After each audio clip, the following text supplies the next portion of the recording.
Bismillahirrahmanirrahim. Innal hamdalillah wassalatu wassalamu ala Rasulillah wa ala alihi wa sahbihi wa mawalah. Ma ba'd. Khairuddin a'azakumullah, kita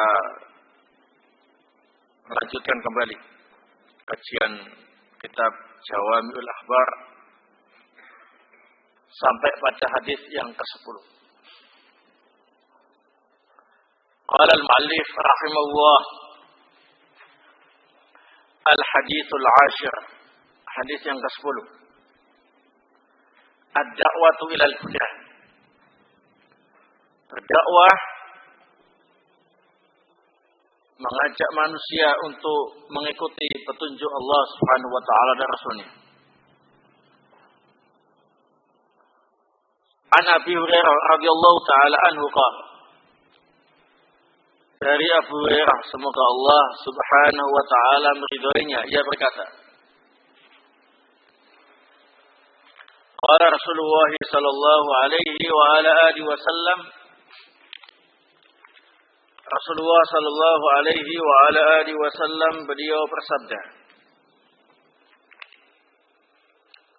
man da'a ila huda, barang siapa yang mengajak orang lain untuk mengikuti petunjuk, kana lahu minal ajri mithlu ujuri man tabi'ahu min ghairi an yanqusa dzalika min ujurihim syai'an, maka dia akan mendapatkan pahala seperti pahala orang yang mengikuti petunjuk itu, tanpa mengurangi pahala orang itu sedikit pun. Sama-sama dapat pahala. Wa man da'a ila dhalalah, dan barang siapa yang mengajak orang lain kepada kesesatan, kana 'alaihi minal itsmi mithlu athami man ittaba'ahu, maka dia akan mendapatkan dosa seperti dosa-dosa orang yang mengikutinya. La yanqusu dzalika min athamihim syai'an, dan tidak mengurangi dosa-dosa mereka sedikit pun. Rawahu Muslim. Hadis ini diriwayatkan oleh Imam Muslim. Nah, Ikhwan fillah a'azakumullah, pembahasan kali ini ialah pembahasan seputar masalah ad-da'wah ila Allah, ad-da'wah ilal huda. Yang dimaksud al-huda, seperti yang disampaikan oleh Syekh Abdurrahman bin Nasir As-Sa'di rahimahullah, ialah al-ilmu nafi wal amalu shalih, ilmu yang bermanfaat dan amal saleh. Jadi mengajak umat manusia kepada petunjuk, maksudnya ialah mengajak manusia agar mempelajari ilmu yang bermanfaat, ilmu syariat, dan mengamalkannya, dan itulah yang disebut dengan apa ini? Amal saleh. Nah, dalam hadis ini, ikhwan fillah a'azakumullah, disebutkan tentang keutamaan orang yang berdakwah ke jalan petunjuk.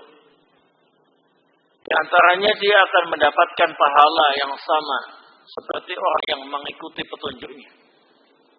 Nah, tanpa mengurangi pahala mereka sedikit pun. Jadi kalau ada orang yang mengajak temannya agar mau taklim, mempelajari ilmu agama ini, mau mengamalkannya dengan baik, maka dia juga mendapat pahala seperti pahala temannya yang kemudian ikut taklim dan beramal. Nah, masing-masing mendapat pahala yang penuh, tidak mengurangi pahala yang lainnya. Di samping itu dia juga mendapatkan pahala mengamalkan ilmu itu sendiri. Di pahala berdakwah sama dengan pahala orang yang mengikutinya. Kalau dia juga mengamalkan apa yang didakwakan, dia juga mendapatkan tambahan pahala amal yang dilakukannya sendiri, selain pahala apa ini? Dakwahnya. Sebaliknya, dalam hadis ini terdapat ancaman bagi dai-dai penyesat yang menyeru kepada kesesatan. Nah, kalau al-huda tadi ialah al-ilmu nafi wal amalu salih, maka tentunya al-dhalalah ialah al-ilmu ghairu nafi wal amal ghairu salih. Kita mengajak umat untuk mempelajari ilmu-ilmu yang tidak bermanfaat, akan membahayakan kemaslahatan mereka di dunia ataupun di akhirat, dan mengajak mereka untuk beramal yang jelek, kesesatan, baik itu kesyirikan, kekufuran, kemaksiatan ataupun kebid'ahan. Nah, adapun ancamannya ialah akan mendapatkan dosa dari para pengikutnya yang sesat itu. Dia dosa karena mengajak orang kepada kesesatan. Dia juga akan menanggung dosa dari para pengikutnya. Sesuai dengan firman Allah Subhanahu wa taala, liyahmilu awzarahum kamilatan yaumal qiyamah wa min awzaril ladzina yudhillunahum bighairi ilm. Mereka akan membawa dosanya sendiri secara penuh dan juga akan membawa dosa orang-orang yang mereka sesatkan tanpa ilmu. Nah, ini ringkasan dari faedah hadis ini.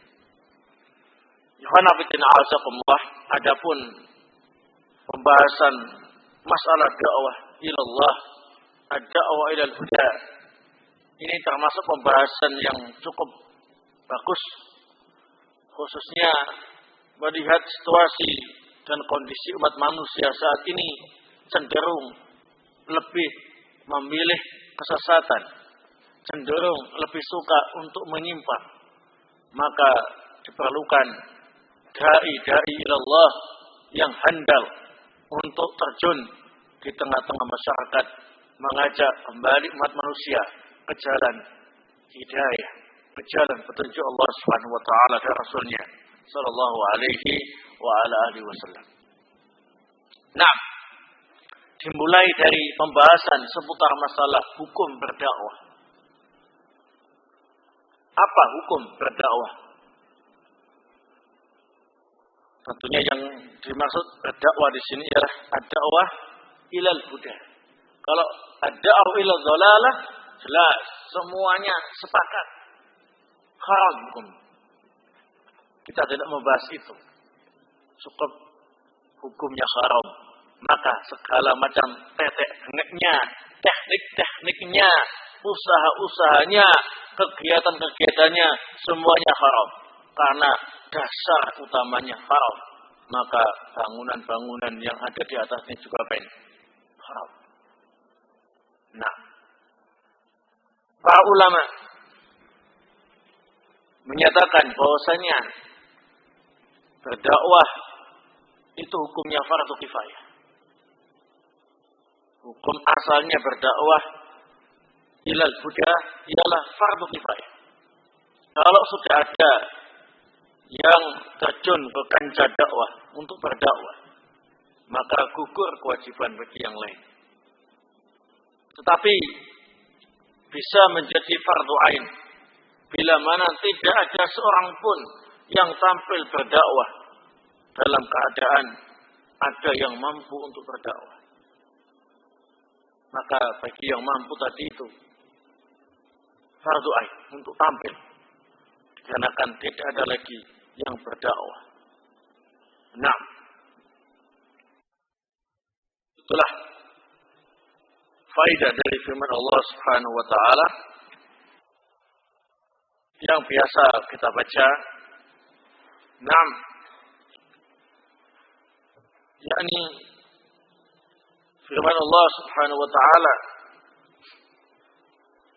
tentang masalah perintah untuk beramar ma'ruf nahi munkar dan juga berdakwah. Wal takum minkum ummatun yad'una ilal khair wa ya'muruna bil ma'ruf wa yanhauna 'anil munkar. Hendaklah ada minkum di antara sebagian kalian. Nah, berarti menunjukkan apa ini? Cukup diwakili oleh sebagian orang. Kewajiban yang lainnya gugur. Itu disebut dengan apa ini? Fardu kifayah. Nah, baik. Dan ini juga telah dijelaskan oleh para ulama, di antara ialah Syekhul Islam Ibnu Taimiyah rahimahullah dalam kitab Majmu'ul Fatawa. Dia mengatakan, la yajibu ala kulli ahad bi'aini. Berdakwah ilallah atau beramar ma'ruf nahi munkar tidaklah wajib bagi setiap orang dengan hukum fardu ain. Bal huwa fardun 'alal kifayah. Tapi hukumnya ialah fardu kifayah. Kama dalla 'alaihi al-Qur'an, sebagaimana yang disebutkan oleh Al-Qur'an. Wal takum minkum ummatun yad'una ilal khair wa ya'muruna bil ma'ruf wa yanhauna 'anil munkar. Minkum, min litab'id, menunjukkan arti apa ini? Sebagian. Nah, kemudian dalam kitab beliau yang lainnya, Al-Hisbah, Syekhul Islam Ibnu Taimiyah menegaskan, wa hadza wajibun ala kulli muslimin qadir. Berdakwah ila Allah, beramar ma'ruf nahi munkar, wajib bagi setiap muslim yang mampu melaksanakannya. Wa huwa fardun 'alal kifayah, dan hukumnya ialah fardu kifayah. Wa yasiru fardu 'ainin 'alal qadir alladzi lam yakum bi ghairuhu, dan menjadi fardu ain bagi orang yang mampu melaksanakannya bila tidak ada yang lain yang berdakwah. Nah, ini fardu ain bagi yang mampu melaksanakannya bila yang lain tidak ada yang melaksanakan kewajiban berdakwah ila Allah. Nah, kadzalika. Baik. Ikhwana fillah a'azakumullah. Dari sini seorang itu baru dikatakan mampu atau layak untuk terjun dalam dakwah ilallah bila mana memiliki dua sifat. Yang pertama ialah al-qudrah, memiliki kemampuan untuk beramar ma'ruf nahi munkar atau berdakwah ilallah. Baik kemampuan ilmiah ataupun kemampuan yang sifatnya apa ini? Kekuatan. Kemudian yang kedua ialah adamul khasyah, tidak mengkhawatirkan keselamatan dirinya. Jadi kalau dia mengkhawatirkan keselamatan dirinya terancam, dalam arti ada usaha pembunuhan dan sebagainya, dan dia tidak memiliki teman-teman yang bisa menjaganya, ya. Kalau nekat berdakwah dia akan mati, dan kalau mati tidak ada lagi yang meneruskan perjuangannya, maka saat itu dia tunda berdakwah. Adamul khasyah. Tapi kalau tidak takut atas keselamatan dirinya, maka dia sudah layak untuk tampil. Baik, barakallahu fikum. Al-Imam Ahmad bin Hanbal rahimahullah pernah ditanya,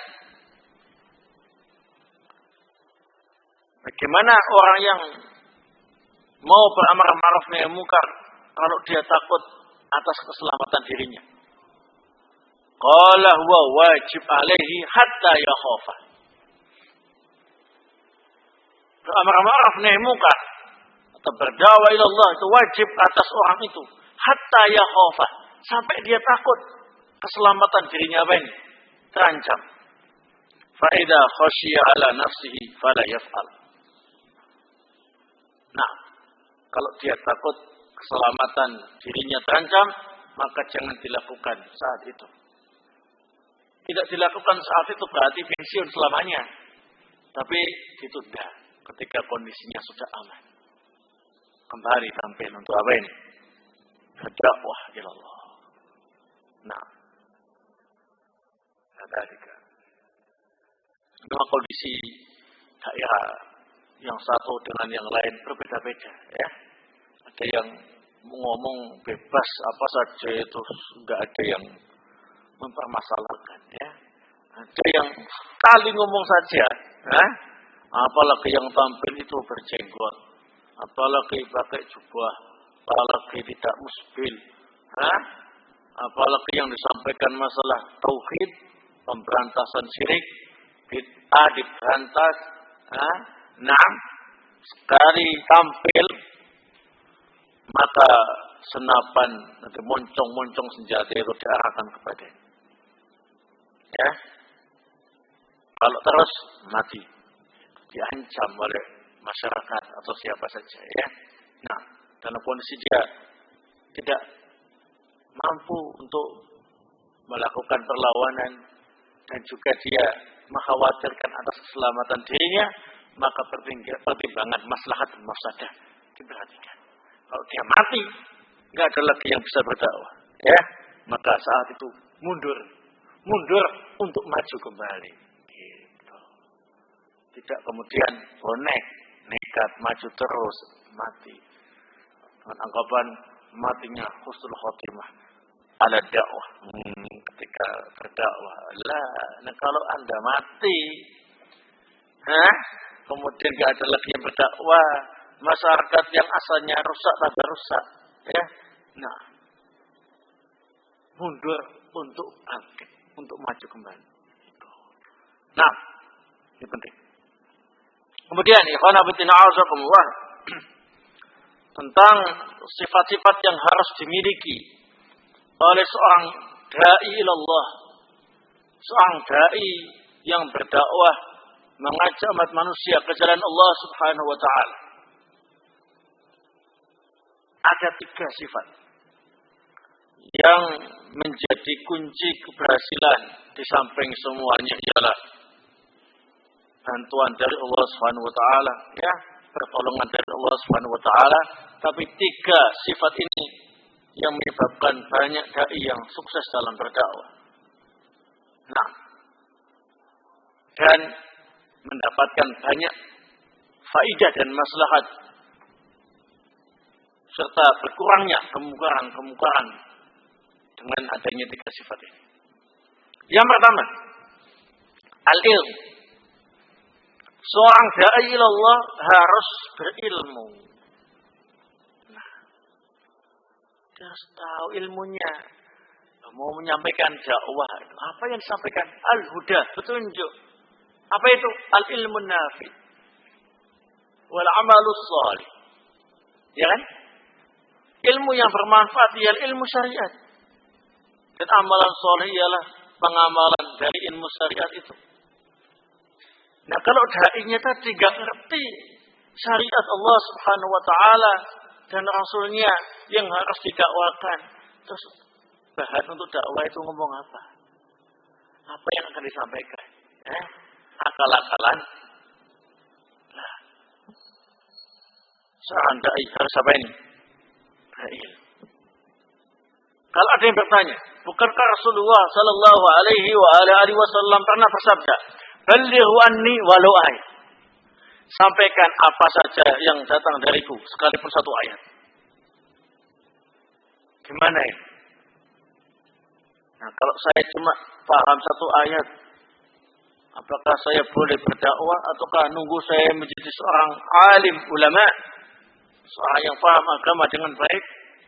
Jawabannya, nah, tidak bertentangan. Balighu anni walau ayat. Disebutkan di situ anni, yang benar-benar dariku. Berarti Anda paham ayat itu dengan ilmunya. Maka Anda berkewajiban untuk menyampaikan 1 ayat itu saja. Yang lainnya tidak. Syekh Muhammad bin Shalih Al-Utsaimin rahimahullah menyatakan bahwasanya yang dimaksud dengan al-ilmu di sini ialah ilmu tentang apa yang disampaikan. Tidak harus dia menjadi ulama besar yang mumpuni dalam segala bidang disiplin ilmu syariat. Baru terjun dakwah. Nah, tidak. Tetapi al-ilmu di sini ialah dia menyampaikan dakwahnya itu sebatas ilmu yang dikuasainya saja. Adapun yang tidak diilmui, maka fal yasmut, hendaklah diapain? Diam. Sebagai bentuk keimanan kepada Allah Ta'ala dan hari akhir. Tidak berkata kecuali yang baik. Dan yang baik ialah di atas ilmu tadi. Maka yu'minu billahi wal yawmil akhir falyaqul khaira aw liyasmut. Jadi kalau ternyata dia hanya paham satu ayat, ya sudah. Dia berdakwah cuma satu ayat itu saja. Nah, apa ayatnya? Nah, misalkan ayatnya nanti itu ya, wal takum minkum ummatun yad'una ilal khair wa ya'muruna bil ma'ruf wa yanhauna 'anil munkar dan seterusnya. Cuma paham ayat ini, ya sudah itu aja yang dijelaskan. Yang lainnya dia enggak ngerti ilmunya, diam. Suruh tampil ke sana, ya itu lagi yang disampaikan. Gitu. Jangan coba-coba bicara tentang masalah agama ini tanpa ilmu. Karena madarat yang diakibatkannya akan lebih besar daripada manfaatnya. Kalau bicara tentang Islam ini tanpa ilmu. Baik.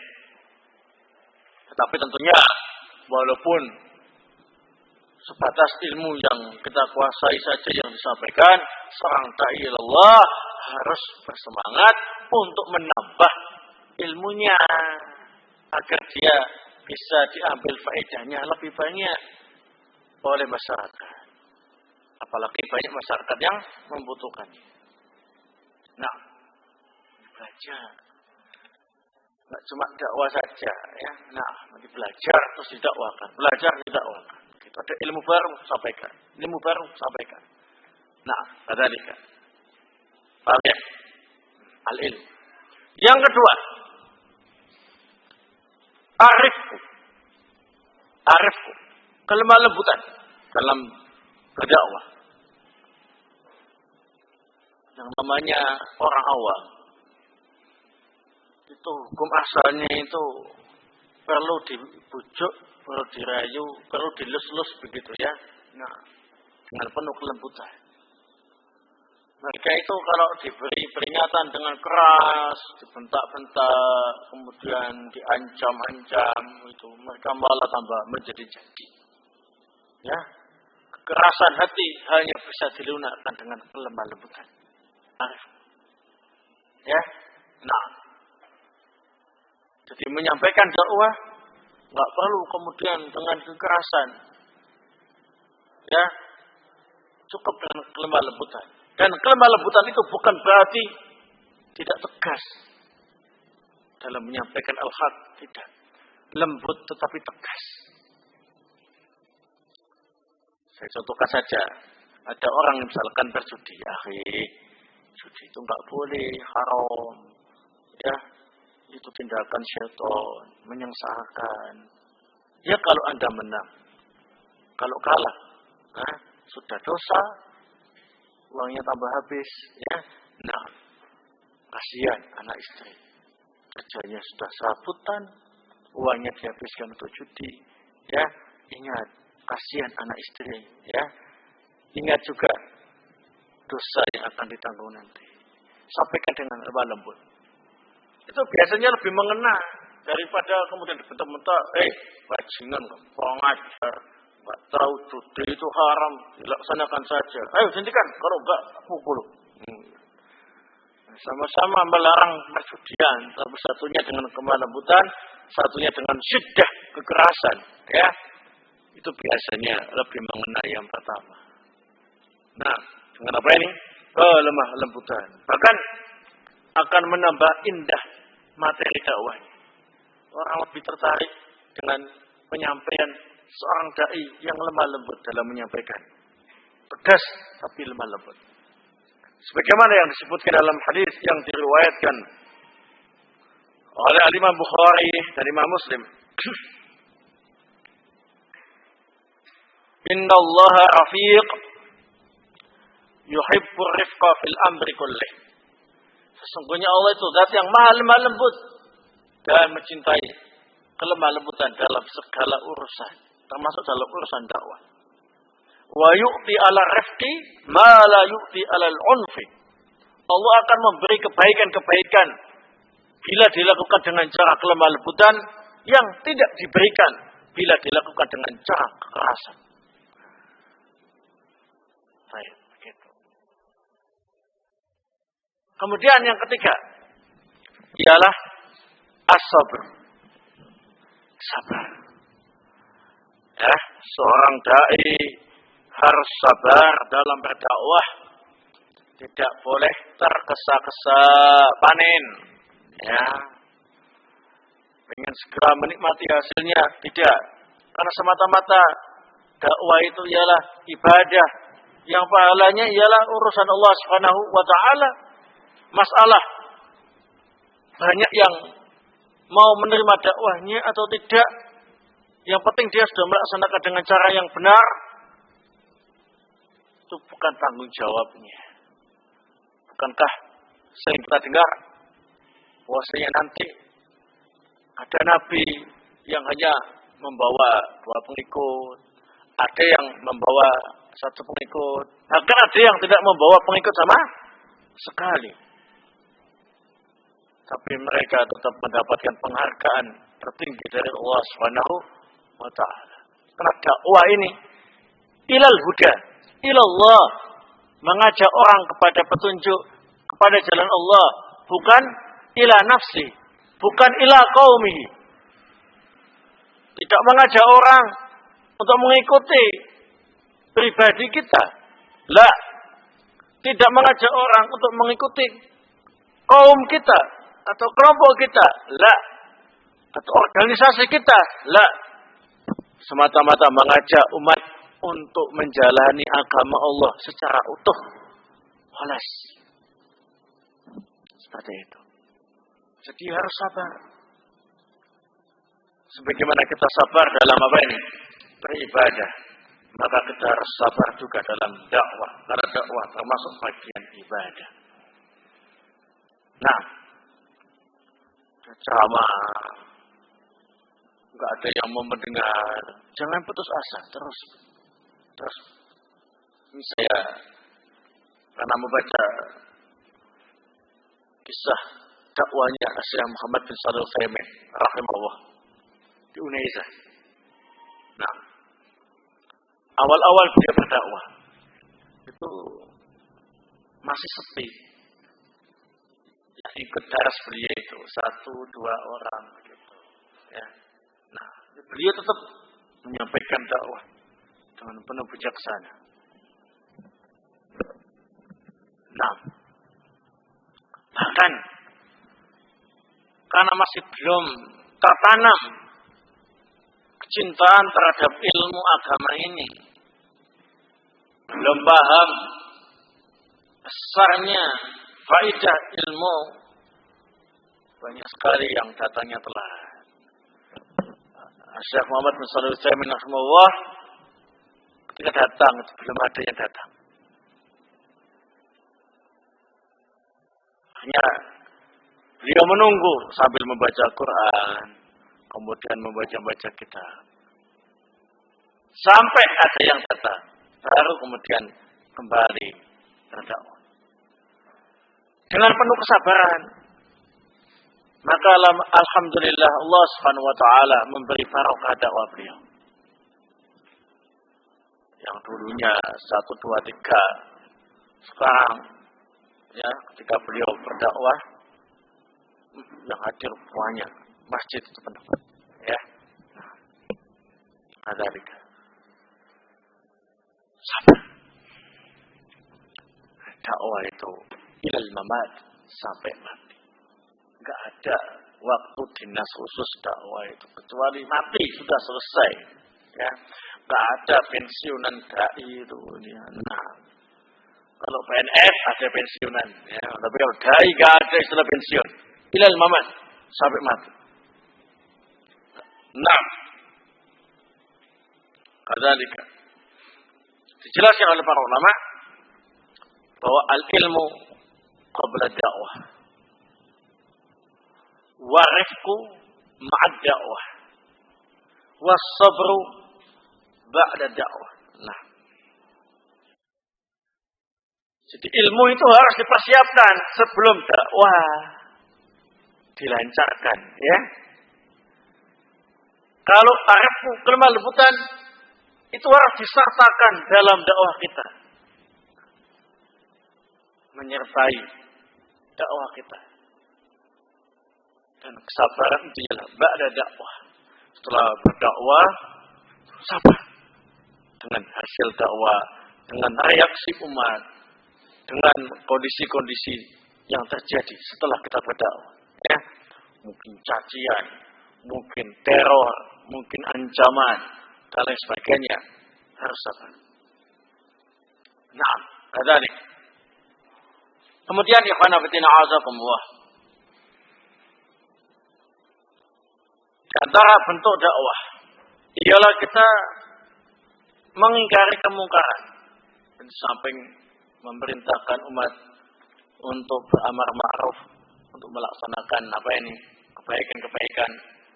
Maka di antara materi dakwah ialah ingkarul munkar, mengingkari apa ini? Kemungkaran. Nah, ini yang perlu saya sampaikan, saya tegaskan. Karena resiko mengingkari kemungkaran itu lebih besar daripada resiko menyuruh orang berbuat apa ini? Baik.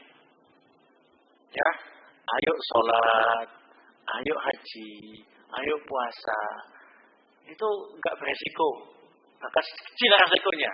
Ya, nah, paling-paling, males, gitu aja. Ya, tapi enggak pakai kemudian marah-marah atau ngancam, itu enggak. Ya, nah, tapi kalau mengingkari kemungkaran, itu ibaratnya itu menghentikan kesenangan orang. Menghentikan apa ini? Kesenangan orang. Biasanya judi, dia jangan judi. Menghentikan kebiasaan yang jelek. Nah, itu berat. Nah, resikonya ngamuk. Nah, ini ya. Tahu ngamuk ya? Marah. Perbuatan syirik yang sudah dianggap suatu yang baik, ya, kalau diberantas, suruh menghentikan, itu marah, ya kan? Nah, bagaimana prinsip Ahlussunnah wal Jamaah dalam mengingkari kemungkaran? Dijelaskan oleh Syekhul Islam Ibnu Qayyim Al-Jauziyah rahimahullah dalam kitab beliau I'lamul Muwaqqi'in, bahwasanya mengingkari kemungkaran itu ada 4 tingkatan.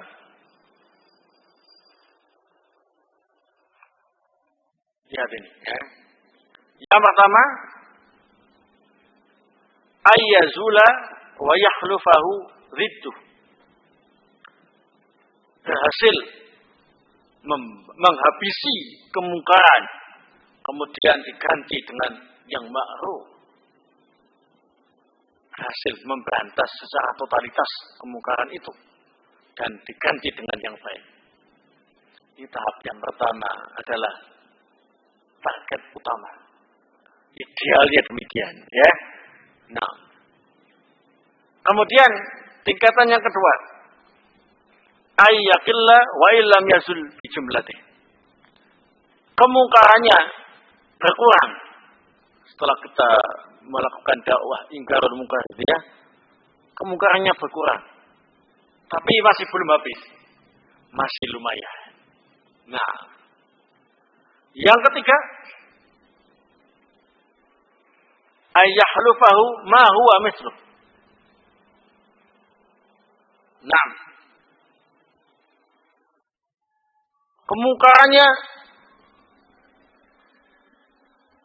diberantas habis, tapi ganti kemungkaran yang setara. Itu berarti orang dia nggak boleh minum khamar, dia ya sudah tobat, saya nggak minum khamar, tapi menghisap ganja.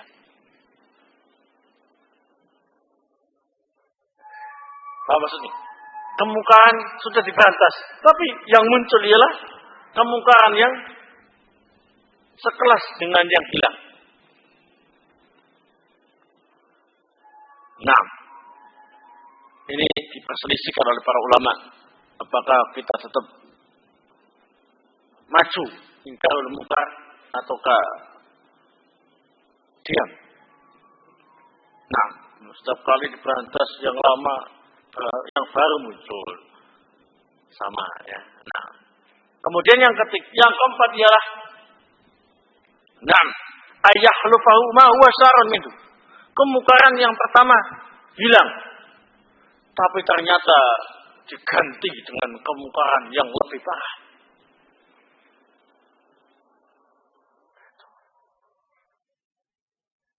Judi diberantas, sudah nggak ada judi. Tetapi yang dilakukan itu lebih parah lagi. Apa itu? Mempelajari ilmu padukunan. Ya, supaya dapat penghasilan. Ya kan? Penghasilan saya lewat judi sudah dilarang, Mas.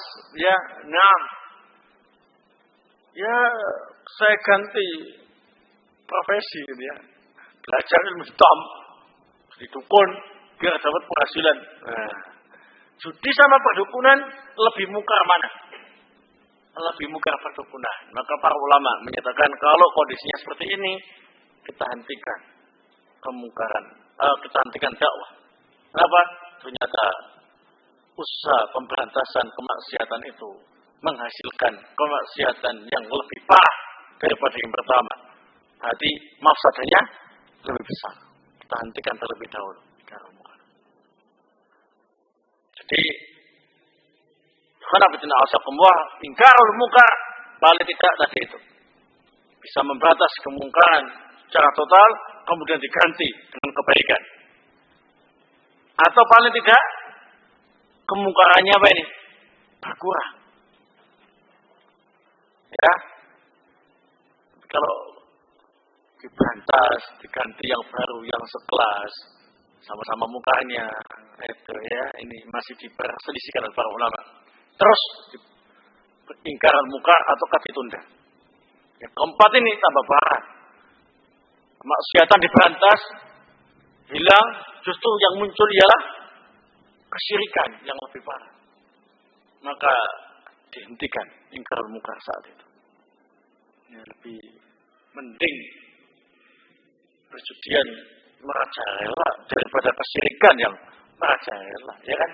Nah, kalau kita berusaha ingkarul munkar, mengingkari perjudian, kok ternyata akibatnya mereka lari ke perdukunan, ya sebaiknya jangan ingkarul munkar perjudian dulu, ya. Nah, tunggu saat yang tepat untuk bisa memberantas perjudian secara totalitas tanpa menimbulkan kemungkaran yang lebih besar. Wallahu ta'ala bishawab. Ini perlu seorang dai ilallah memerlukan wawasan semacam ini. Kaidah tentang masalah maslahat dan mafsadah. Tentang tingkatan-tingkatan apa ini? Kemungkaran. Ya, ada tingkatan maksiat biasa, ada tingkatannya bid'ah, ada tingkatannya kesyirikan apa ini?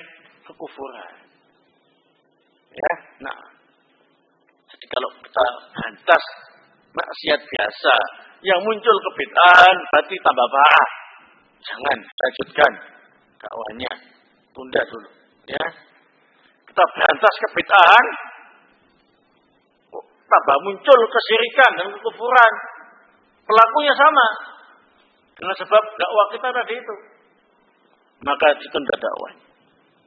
Seperti itu, ya. Naam. Wallahu ta'ala bishawab. Kemudian ikhwan fillah a'azakumullah, dalam melaksanakan dakwah kita harus mengikuti thariqatud dakwah asy-syar'iyyah, metode dakwah yang disyariatkan, teknik berdakwah yang disyariatkan. Karena teknik dalam berdakwah itu tidak boleh dibikin-bikin sendiri. Harus sesuai dengan bimbingan apa ini? Syariat. Tujuan yang baik tidak boleh menghalalkan segala cara. Ahlussunnah wal jamaah taat dengan bimbingan Allah Ta'ala dan Rasulnya. kemudian akal-akalan dalam metode dakwah. Karena hidayah semuanya dari Allah, kemudian Allah juga memberi bimbingan kepada kita bagaimana cara berdakwah yang benar, maka laksanakan bimbingan Allah itu. Seandainya sudah melaksanakan bimbingan Allah, ternyata yang kita dakwai belum dapat hidayah, kita harus yakin kembali hidayah taufik itu di tangan Allah Subhanahu wa ta'ala. Jangan kemudian banting setir, cari dan ganti metode yang lain. Nah, apa metode dakwah? Semuanya insya Allah sudah tahu tentang masalah metode dakwah itu ya. Allah Subhanahu wa ta'ala berfirman di dalam surat An-Nahl ayat 125, Ud'u ila sabili rabbika bil hikmah wal mau'izatil hasanah wajadilhum billati hiya ahsan. Ajaklah manusia ke jalan Rabb bil hikmah, dengan cara yang pertama al-hikmah, wal mau'izatil hasanah, yang kedua dengan cara mau'izah hasanah, wajadilhum billati hiya ahsan, yang ketiga dengan cara apa ini? Jidal billati hiya ahsan, jidal yang baik. Ternyata metode dakwah cuma berapa? 3. Tidak ada yang keempat. Karena siapa yang mendatangkan metode dakwah yang keempat, berarti dia telah melakukan kebid'ahan dalam hal thariqah dakwah. Sekalipun hasilnya kata dia memuaskan, tetapi ikhwan fillah azakumullah, sebetulnya bahaya yang dihasilkan. Dia mendatangkan kebaikan kepada orang lain, tapi dia sendiri apa ini? Terjatuh dalam kemungkaran yang lebih besar. Nah, apa itu al-hikmah? Bijaksana. Nah, bijaksana itu ikhwan fillah azakumullah, menempatkan sesuatu pada tempatnya.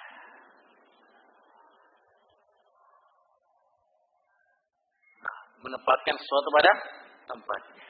Al-haq, ya dikatakan al-haq. Al-batil dikatakan apa ini? Al-batil. Halal dikatakan halal. Haram dikatakan haram. Itu namanya menempatkan sesuatu pada tempatnya. Sunnah dikatakan sunnah. Bid'ah ya dikatakan bid'ah. Syirik ya dikatakan syirik. Kafir ya dikatakan kafir. Jangan dicampur aduk. Bid'ah dikatakan sunnah. Sunnah dikatakan bid'ah. Itu berarti tidak hikmah. Kemudian menyampaikan dakwah sesuai dengan kondisi masing-masing mad'unya. Itu namanya menempatkan sesuatu pada tempatnya. Karena yang kita dakwah itu tingkat pendidikannya berbeda-beda. Tingkat pemahamannya berbeda-beda. Tingkat kecintaan terhadap agama ini juga berbeda-beda. Nah, kadzalika, sehingga kita harus menyampaikan ala qadri uqulihim, sesuai dengan kadar akal mereka. Kita dakwah anak-anak, kemudian kita kemudian berdakwah, ya, menyampaikan materi-materi ilmiah yang hanya bisa dipahami oleh orang-orang yang sudah dewasa. Nah, anak sekalian, ya, kalau menikah itu ya, harus pakai wali. Yang disampaikan itu anak-anak usia TK 4, 5 tahun, 6 tahun gitu ya. Allahul musta'an. Itu berarti dai-nya tidak hikmah. Nah, benar. Nikah itu harus pakai wali. Tapi kita sampaikan kepada anak kecil yang memang belum saatnya pembahasan seputar masalah nikah. Berarti kita tidak hikmah dalam berdakwah. Sekalipun apa yang disampaikan benar. Seorang dai itu harus tahu siapa yang dihadapi. Jangan asal menyampaikan materi. Balighu anni walau ayat. Kalau ayat yang Anda kuasai cuma masalah nikah tadi, ya sampaikan saja kepada yang sudah dewasa. Saya nggak boleh berdakwah kepada anak-anak. Ya nggak boleh, Anda nggak bisa menyampaikan materi untuk anak-anak. Materi yang Anda kuasai cuma masalah nikah tok, ya sudah. Lapangan dakwah Anda ialah yang dewasa-dewasa saja. Kadzalika, lebih aman. Wallahu ta'ala bissawab. Nah,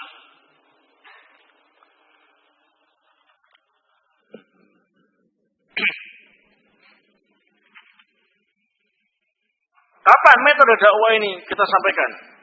Metode dakwah Al-Hikmah ini sampaikan ya kepada mereka-mereka yang mencintai kebaikan, sudah cinta ilmu, siap menerima bimbingan, ya, sami'na wa ata'na, ya, memang mencari jalan yang benar, sudah siap meninggalkan semua kemungkaran-kemungkaran dan kemaksiatan. Nah, ini kita sampaikan Al-Hikmah, metode Al-Hikmah, ya, sampaikan.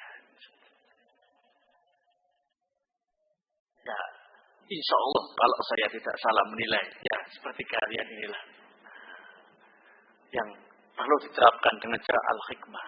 Ya, saya yakin yang ada di sini siap untuk menerima kebaikan-kebaikan Islam. Tidak ada unsur protes sedikit pun. Siap dikoreksi dan begitu. Ini baru kita sampaikan dengan cara Al-Hikmah. Ini halal, sampaikan halal. Ini haram, sampaikan haram. Cuma tadi dilihat tingkatan mad'u yang kita hadapi itu. Untuk kalian-kalian, saya sampaikan masalah nikah itu harus pakai wali, insya Allah paham. Bijaksana itu. Nah, kadzalika. Ya, kayak anak-anak yang sudah siap untuk kita didik di markas-markas dakwah kita sampaikan dengan cara hikmah. Belajarkan hukum-hukum agama yang baik. Cara wudhu yang benar begini, cara sholat yang benar begini, itu sesuai dengan tingkatan usia mereka. Itulah al-hikmah. Disampaikan kepada mereka-mereka yang siap untuk menerima Islam dengan lapang dada, siap meninggalkan penyimpangan-penyimpangan dan siap dikoreksi. Nah, itu disampaikan dengan cara al-hikmah, dengan melihat tingkatan mad'u kita. Kemudian yang kedua ialah al-mau'izatul hasanah. Nasihat yang baik. Ini karena dalam perjalanan dakwah itu seorang awal-awalnya semangat, siap dikoreksi, siap menerima kebaikan dari Islam, ya siap meninggalkan semua penyimpangan. Tapi di tengah-tengah jalan, kadang apa ini? Foto, loyo, agak terpengaruh dengan lingkungan, mulai goyah dan sebagainya. Nah, untuk orang-orang semacam itu butuh mau itu hasanah. Nah,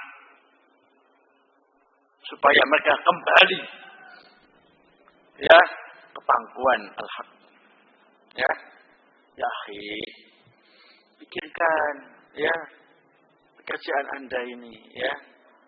Kelihatannya sangat menyita waktu sampai lupa dengan kajian yang biasa Anda ikuti.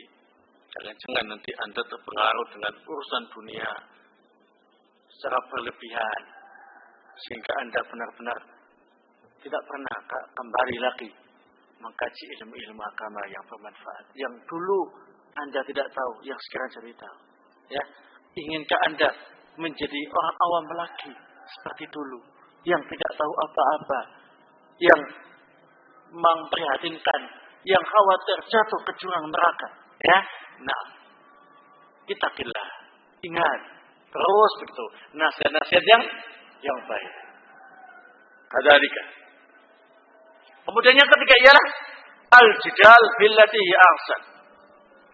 Jadi dialog ilmiah untuk mencari al-haq, untuk menyampaikan al-haq, dialog ilmiah. Bagi mereka-mereka yang tidak mudah puas, ya, tidak bisa begitu saja menerima. Nah, ini mereka memang tidak siap dikoreksi, ya. Tapi penasaran begitu saja, kemudian ingin mengoreksi, ya. Nah, maka orang semacam ini butuh dialog ilmiah supaya bisa dipatahkan subhat-subhatnya. Seperti ada kajian Ahlussunnah wal Jamaah, ya. Nah, orang jamaah tabligh diundang. Secara umum. Tabligh ya, pokoknya semua umum, untuk umum, ya kan? Nah, kadalika. Mereka kemudian datang. Afwan Ustaz, tadi ada kata-kata yang menyudutkan sebagian pihak kaum muslimin. Apa itu?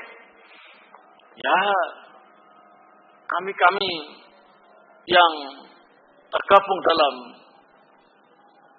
barisan al-Ikhwanul Muslimun kok disebut Ikhwanul Muflisun? Kan menyudutkan. Nah. Oh, taib. Kenapa kok sampai disebutkan demikian? Bukankah mereka juga berjasa bagi umat Islam ini? Sering mengadakan bakti sosial, juga memikirkan kepentingan kaum muslimin, khususnya rakyat-rakyat yang lemah. Nah, banyak sekali aktivitas-aktivitas yang bermanfaat. Mengapa kok disudutkan? Taib. Barakallahu. Anda ingin tahu apa sebenarnya dakwah Ikhwanul Muslimin? Nah,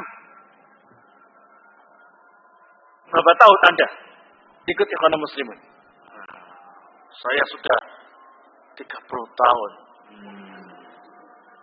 Oh, baik.